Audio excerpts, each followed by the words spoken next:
Hi friends, welcome to funding flavours.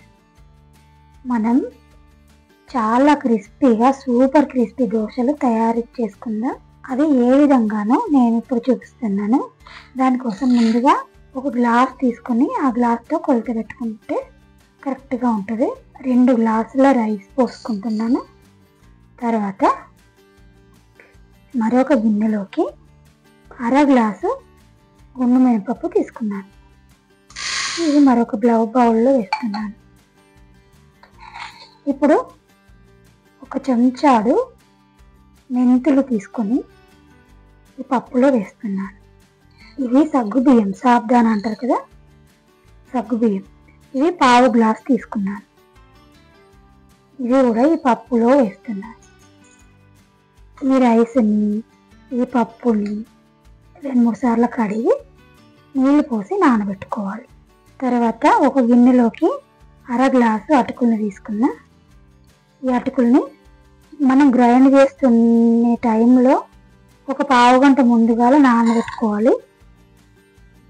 కొలత కోసమని ఇప్పుడు మీకు చూపిస్తున్నా అంతే. ఈ 2 కడిగి నానబెట్టుకుందాం, ఓకేనా. ఈ నీళ్ళు తీసుకొని వేరే నీళ్ళు పోసుకుందాం. చక్కగా 2-3 సార్లు వాష్ చేసుకోవాలి రేషన్ రైస్ని. అప్పుడే తెల్లగా మంచిగా వస్తాయి అన్నట్టు రైస్. ఇప్పుడు 2 టేబుల్ స్పూన్ల శనగపప్పు వేస్తున్నా. మనం మినపప్పు, సగ్గు బియ్యం, మెంతులు తీసుకున్న బౌల్లోకి వేసుకున్నాం. ఇప్పుడు వీటిని 2 సార్లు శుభ్రంగా వాష్ చేసుకోవాలి.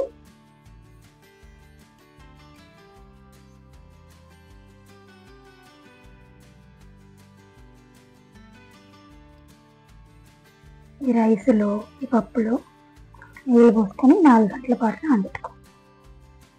4 గంటల తర్వాత రుబ్బే టైంలో నేను చూపిస్తాను. ఇప్పుడు పిండి రుబ్బుకోవడానికి ఒక 1/2 గంట ముందర అటుకులు కడిగి కాసేపు నానబెట్టుకుందాం.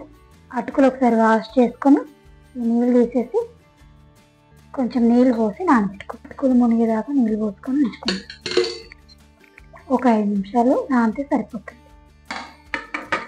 మధ్యాహ్నం నానబెట్టుకున్నాం కదా, ఇప్పుడు వీటిలోంచి నీళ్ళు తీసేసి మెత్తగా గ్రైండ్ చేసుకోవాలి. ఈ పప్పులు, రైస్ అన్నీ ఒకేసారి వెట్ గ్రైండర్లో వేస్తాను.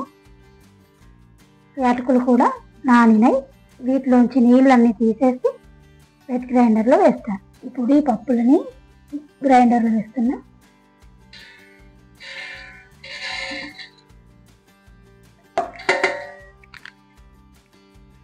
రైస్ని కూడా గ్రైండర్లో వేస్తున్నాం. ఇందాక నానబెట్టుకున్న అటుకులను కూడా ఇందులో వేస్తాం.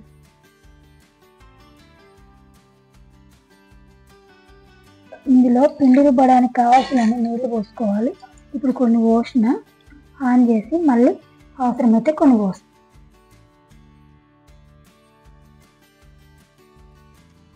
ఇప్పుడు గ్రైండ్ అయినాక మళ్ళీ ఇంకొక ఐటమ్ ఉంది కలపడానికి పిండిలో. ఆ సీక్రెట్ ఐటమ్తోనే హోటల్లో క్రిస్పీగా, సూపర్ క్రిస్పీగా వస్తాయి.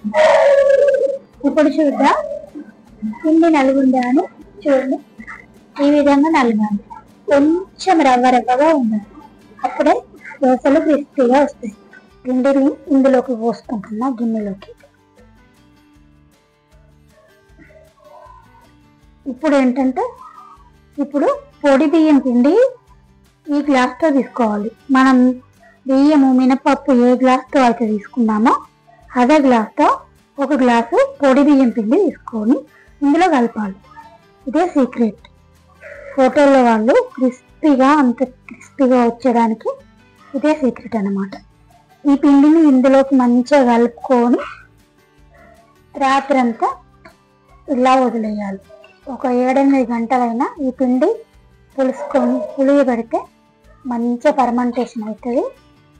అప్పుడు గుడ్ బ్యాక్టీరియా తయారవుతుంది. మంచిగా కలుపుకోవాలి. అవసరమైతే కొంచెం నీళ్ళు వేసి కలుపుకోవాలి. సరిపడినన్ని నీళ్లు పోసి ఈ పిండిని మంచిగా కలిపి పెట్టుకోవాలి. రేపు మార్నింగ్ బ్రేక్ఫాస్ట్ టైంకి మళ్ళీ దోశలు వేసి చూపిస్తాను. ఎండుమిర్చిలో వేడి నీళ్ళు పోసుకొని నానబెట్టుకున్నాం రెడ్డి చట్నీ కోసం.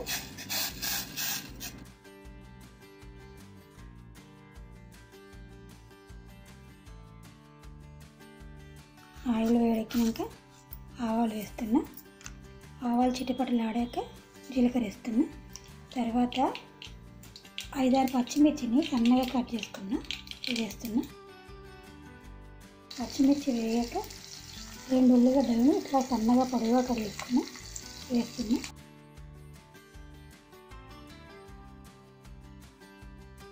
ఇప్పుడు కొంచెం కరివేపాకు వేస్తున్నా. పసుపు వేస్తున్నా 1/2 టీ స్పూన్.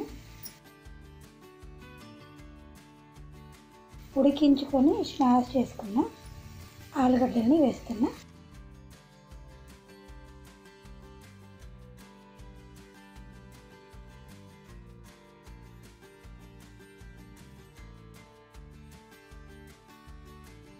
ఆలుగడ్డలు వేసినాక మంచిగా కలుపుకోవాలి.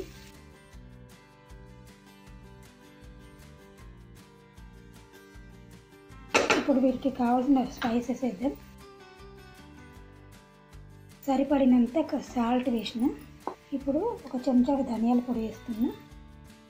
తర్వాత మిరియాల పొడి 1/2 చెంచా. ఇప్పుడు ఇదంతా బాగా కలుపుకోవాలి. మనకి కర్రీకి కావాల్సిన కారం పచ్చిమిర్చి అండ్ మిరియాల పొడితోటే రావాలి. ఇందులో కారం వేయం. ఈ విధంగా కలుపుకొని అంతే. ఒకసారి కలుపుకొని పక్కకు పెట్టుకుందాం. ఇది పక్కకు పెట్టుకొని మనం రెడ్ చట్నీ వేసుకుందాం. తర్వాత దోశలు వేసుకుందాం. అవసరమైతే ఇందులో కొంచెం నిమ్మరసం పిండుకోవాలి. కొంచెం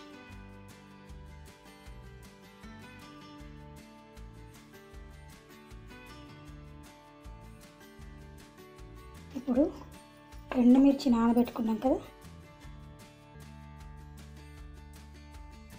ఎండుమిర్చిని మిక్సీ జార్లోకి తీసుకున్నాం. తర్వాత 1 ఉల్లిగడ్డని ఈ విధంగా కట్ చేసుకున్నా. కొంచెం పెద్ద ఉల్లిగడ్డని కట్ వేసుకున్నా. ఇప్పుడు వెల్లుల్లిపాయలు వేస్తున్నా. ఒక 5-6 వెల్లుల్లిపాయలు వేస్తున్నా. ఇప్పుడు సరిపడినంత రాళ్ళు ఉప్పు వేస్తున్నా. 1/2 చెంచా జీలకర్ర వేస్తున్నా. ఇప్పుడు ఇది మెత్తగా గ్రైండ్ చేసుకుంటాం. ఇప్పుడు మన ఎర్రకారం రెడీ అయిపోయింది. దోశలకు అప్లై చేసుకుని ఎర్రకారం ఈ విధంగా స్మూత్గా పట్టుకొని ఉంచుకోవాలి.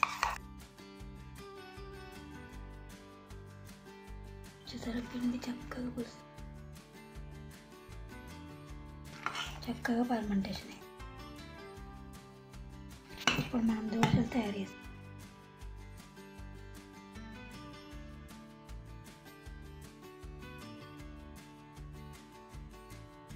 ఒక చెంచాడు చక్కెర వేస్తున్నా. చక్కెర వేయడం వల్ల దోశలు క్రిస్పీగా కలర్గా వస్తాయి. మంచి బ్రౌన్ కలర్లో వస్తాయి. ఈ పిండిని మంచిగా కలుపుకుందాం.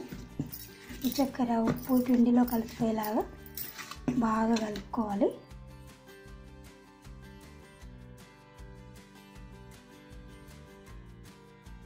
ఈ విధంగా బాగా కలుపుకున్న తర్వాత స్టవ్ పైన పెనం పెట్టుకుందాం. స్టవ్ పైన పెనం పెట్టుకుని పెనం హీట్ ఎక్కాక వాటర్ చల్లుకోవాలి. వాటర్ చల్లుకొని ఉల్లిపాయతో రుద్దుతున్న దోశ పిండి ఒక గరిటెడు తీసుకొని పెనం పైన వేస్తున్నా. ఈ దోశలు మందంగా ఉన్నా సరే క్రిస్పీగా ఉంటాయి. ఇప్పుడు స్టవ్ మీడియంలో పెట్టుకొని కాల్చుకోవాలి. ఇప్పుడు మనం ఇందాక చేసి పెట్టుకున్న కారం ఉంది కదా, ఈ ఎర్ర కారం వేస్తున్నాం. దోశ చుట్టూరా నెయ్యి వేసుకోవాలి. ఆలు మసాలా పెడుతున్నా. ఈ దోశని ఒక సైడే కాల్చుకుంటాం.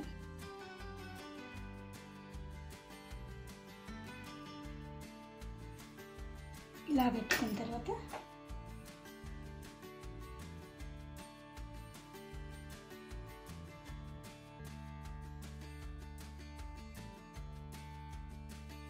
దోశ చక్కగా కాలింది.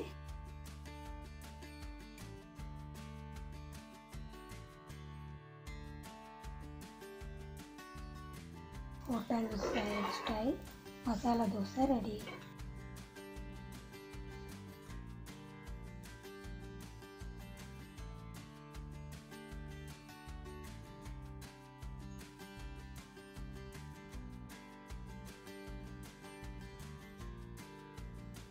ఇప్పుడు మనం ఎగ్ దోశ వేసుకుందాం. పిల్లలకు ఎగ్ దోశ ఇష్టం కదా, అందుకని ఎగ్ దోశ వేస్తున్నాను.